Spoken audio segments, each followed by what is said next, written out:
So Eric Dowsett back with something a little different today. There's been a huge amount of press, publicity, social media, whatever, on manifesting, how to manifest abundance, manifest this, manifest that. I feel there's a few issues around that. I haven't taken any of these manifestation courses, so I don't know if you've learned or what you've learned. So I can't comment on anything that I don't know about. I do know, I believe from experience, that we are in a constant state of manifestation. It is our true nature. It's trying to get a handle on this, trying to understand what's going on. That's the reason for this short video today. It's a very short video, but unfortunately with shorts, well, that's what it is. This may need a follow-up or two. Then you can find out more information, of course, if you want to take it further. For the time being, just a small exercise at the beginning of a journey into conscious manifestation. For this, you're going to need to sit quietly, preferably with no distractions, and then begin to notice what's happening in the body as you sit. You can pause the video while you reach this quiet place. The idea is that you become conscious of what's going on in the body, where you feel information, whether that's physical or emotional, and what you think, although thinking is a little bit more of a challenge, and we generally save that for a more advanced program. So sit quietly and pause the video and start again when you're comfortable. The next stage of the journey is to bring to mind a situation, recent past, where you felt uncomfortable, where you felt angry, where you felt hurt, where you felt betrayed. Doesn't matter what it was, as long as it was a pretty intense feeling. And as you sit there, bringing this feeling into mind, do you notice any change in physiology? Do you notice the body changing? There's a lot of reasons for this happening, which we could go into in a longer video.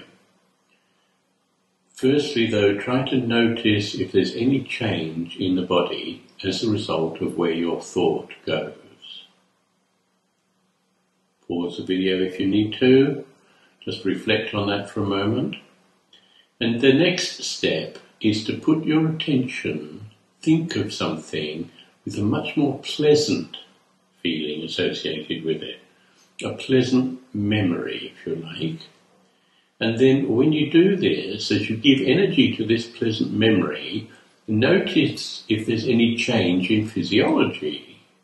Notice if the body changes. If this is working for you, then the two feelings in the body are going to be quite different, one opposed to the other.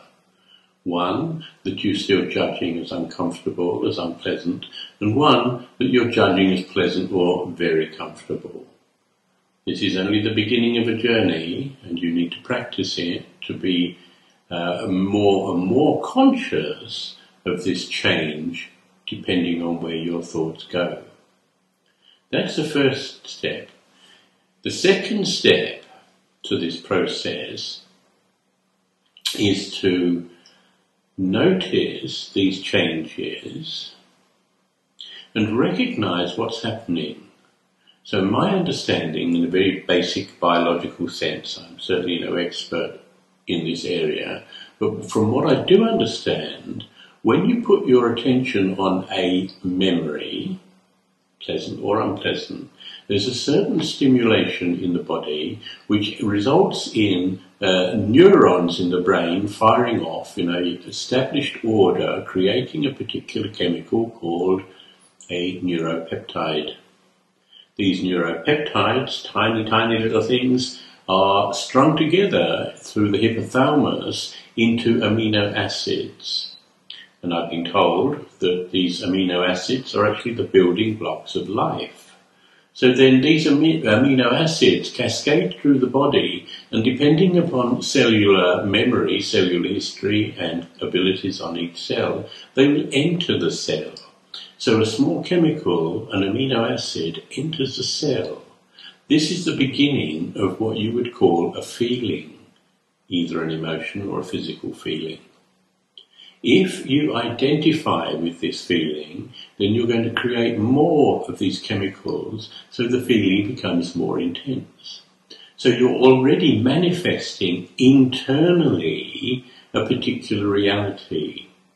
As a drastic sort of an example, if you were to think of an angry situation, someone who made you really angry, and you continue to identify with that anger, you're creating a lot of amino acids associated with the feeling of anger. So then you become very angry. There's a problem, well, there's actually several problems associated with this. But the first one that we'll deal with is that the chemical of anger is a toxic chemical. It's a low energy chemical. And it doesn't do you any good whatsoever to continue to give energy to anger, because it's poisoning your system. So try to remember that. Now, if you recognize, for example, that you go into anxiety a lot, you go into frustration, impatience, whatever, then the more you give energy to it, the more you think about it, the more you create the internal reality. Having created an internal reality, if you've read anything or understand anything about as within, so without, and of course as without, so within, you'll see that you're creating internally a reality that you then believe in. You believe this person makes you angry. You believe you're angry. You believe it's an angry environment. You believe it's an angry situation. And then, according to many people, and one I really like listening to, Ram Dass, who originally was known as Richard Alpert. He was something at Stanford University back in the day when they were taking lots of mind-altering drugs. He came up with a saying before he died, and he said that we will always see what we expect to see. Now, I mentioned this in a previous video where people see fighting and violence wherever they go. This is because they've been conditioned to expect to see it, and therefore they see it. Now, if you're giving energy to an angry chemical in the body, and you continue to give energy to that, you will feel a lot of anger. You will see anger around you. It will be an angry world, which sort of justifies your feeling of being angry in the first place. But it doesn't help you escape. But it is, in essence, the very heart of manifestation, even though you may be doing it not consciously.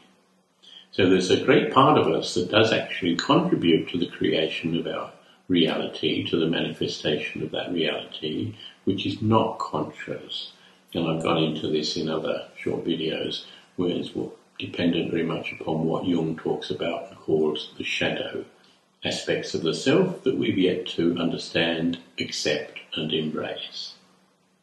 So, when your body changes a chemistry by your thoughts are creating the change, remember.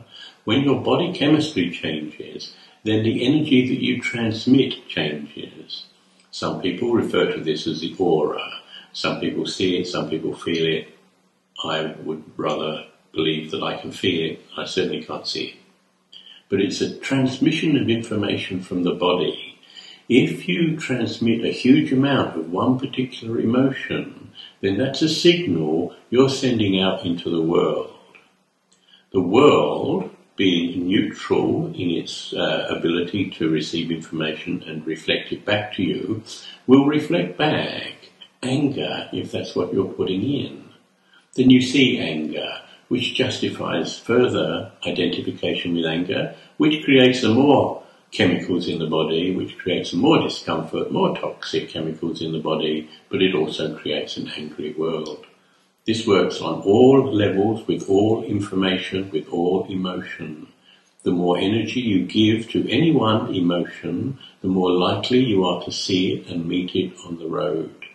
This is the beginning lesson in manifestation. become conscious of your thoughts, become conscious of what they're doing in your body when these chemicals are manufactured and released into the physical form, and then, to the best of your ability, stop here. Put your attention back on the pleasant feeling. Notice immediately a change in chemistry of the body.